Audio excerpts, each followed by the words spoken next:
Nursing care plan और nursing care plan का दो बुक है। नर्सिंग केयर प्लान ये नंबर 1, ये नंबर 2, आप दोनों में से कोई ले सकते, नहीं तो नहीं लेंगे फिर भी चलेगा। स्टूडेंट केयर प्लान का डेफिनेशन है, ये हेल्प करता है नॉलेज एंड क्लासरूम का जो प्रैक्टिस है, प्रैक्टिस करवाने में आप लोगों को हेल्प करेगा। और community agency and purpose he teach process of planning care, ये आप लोगों को टीच करेगा स्टूडेंट केयर प्लान के लिए। Planning care for patient in community base in setting involve, बहुत सारे सेटिंग इन्वॉल्व है। Educating the patient family about care, ये आपको एडुकेट करेगा और गाइडिंग भी देगा them assume more of the care over.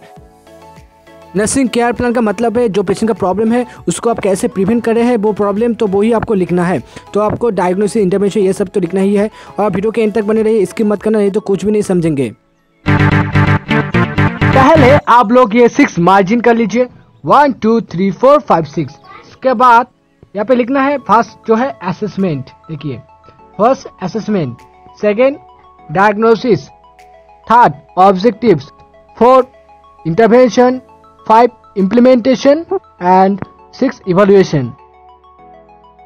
आपने ये 6 लिखने के बाद असेसमेंट पे चले आते हैं। असेसमेंट क्या है, पहले ये हम समझ लेते हैं केयर प्लान क्या है। नर्सिंग केयर प्लान क्या होती है, जो भी पेशेंट जब हॉस्पिटल में एडमिशन होता है, एडमिशन से लेके एकदम एंड तक, मतलब पेशेंट की डिस्चार्ज तक, जो भी आप काम करते हैं पेशेंट की तरफ से, आप पेशेंट को क्या क्या प्रोवाइड करते हैं, क्या पेशेंट के लिए क्या काम करते हैं और कैसे पेशेंट का जो प्रॉब्लम है वो रिड्यूस करते हैं, वो लिखने का जो प्रोसेस है उसको ही नर्सिंग केयर प्लान कहता है। तो दोस्तों जो पहले आप लोगों को करना है नर्सिंग केयर प्लान पे वो है असेसमेंट।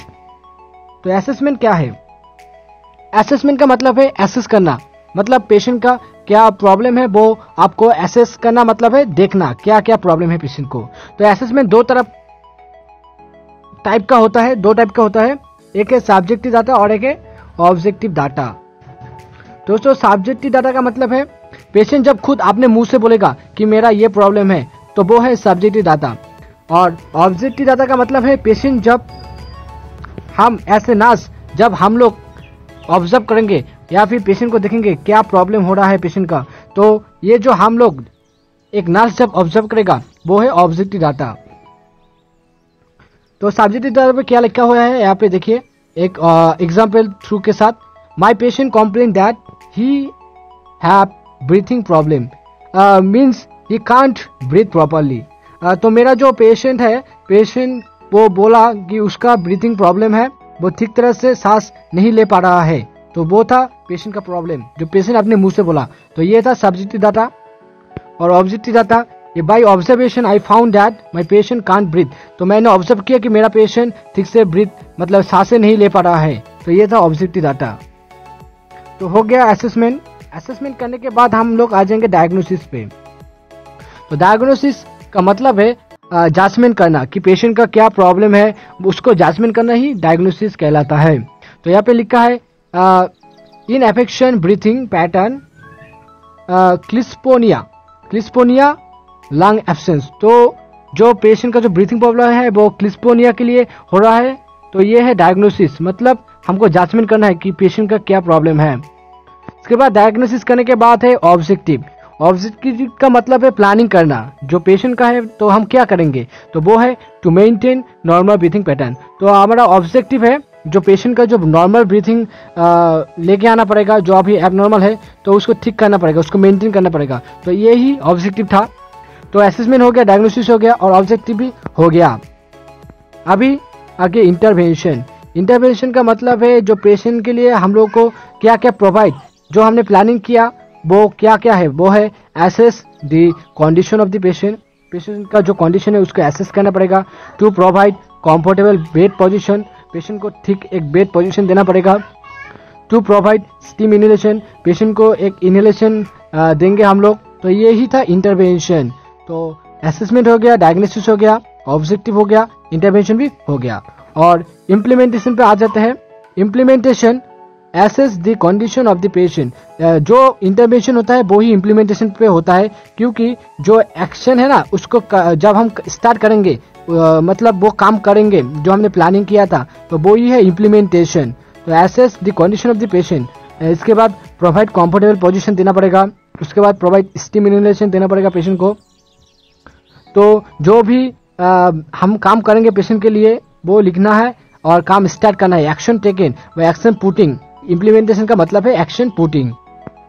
अभी इम्प्लीमेंटेशन हो गया तो इवैल्यूएशन पे आ जाते हैं। इवैल्यूएशन का मतलब है जो एंडिंग हो गया, आपने पेशेंट को जो प्रोवाइड किया उसके वजह से पेशेंट ठीक है या ठीक नहीं हुआ है वो आपको लिखना है। तो यहाँ पे देखिए एग्जांपल है normal breathing pattern is maintain, जो पेशेंट का जो नॉर्मल ब्रीथिंग पैटर्न है वो मेंटेन हो गया है, अभी पेशेंट का कोई प्रॉब्लम नहीं है, तो वही लिखना है। अभी जो प्रॉब्लम है तो उसको प्रॉब्लम लिखना होगा इवैल्यूएशन पे। तो यहाँ पे लिखा है normal breathing pattern is maintain हो गया है। तो पहले पेशेंट का ब्रीथिंग प्रॉब्लम था, अभी पेशेंट का ब्रीथिंग प्रॉब्लम नहीं है।